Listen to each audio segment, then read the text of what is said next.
Hi అండి, నేను మీ సత్యవను. మరొక మంచి సందేశం తప్పకుండా వినండి.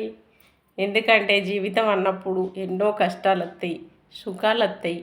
అవిటి వల్ల మనం గెలుచుకుంటూ బతికే కాలం బతికి తీసుకుపోయినప్పుడు పోయేదే కదండి ఇది జీవితం. కానీ మాటి మాటికి ఏ కష్టం వచ్చినా సావే, ఏ సుఖం ఎక్కువైనా సావే ఇలా కోరుకుంటున్నారేందండి? మీరు డ్రైవింగ్ చేసే అన్నా తమ్ములైతే చెప్తున్నా, మీరు ఎంతో దూరం డ్రైవింగ్ చేసుకుంటూ ప్రయాణం చేస్తారు. ఆ రోడ్డు మీద ఎన్నో కట్టలు అడ్డొస్తున్నాయి. ఆ కట్టలను తప్పించుకొని ప్రయాణం సాగిస్తుర్రా? ఆ కట్ట వచ్చిందని ఆ నుండి ఇటే మర్రత్తుర్రా? మీకు అర్థం కావడానికి చెప్తున్నానండి. మీరు ఎంత స్పీడ్ పోయినా రోడ్డు మీద కూడా స్పీడ్ బ్రేకర్లు కట్టలు అడ్డమెత్తురు. జీవితంలో కూడా అలాగే దేవుడు కొన్ని కట్టలు అడ్డమెత్తాడండి.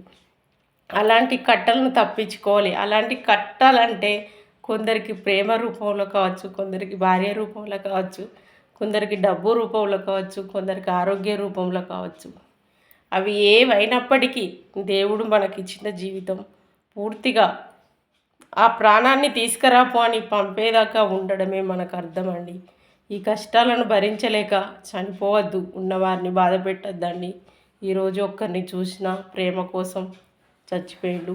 నిన్ను ప్రేమించిన ఆమె పెళ్లి చేసుకొని పోయింది. ఆమె పోయిన కాడ భర్తతోటి పిల్లలతోటి సుఖంగానే ఉంటుంది. కానీ నువ్వేం సాధించినావు అన్నయ్య? పానం తీసుకున్నావు, నీ వాళ్ళని ఏడిపించినావు. ఇలా చేయకండి. బాయ్ అండి.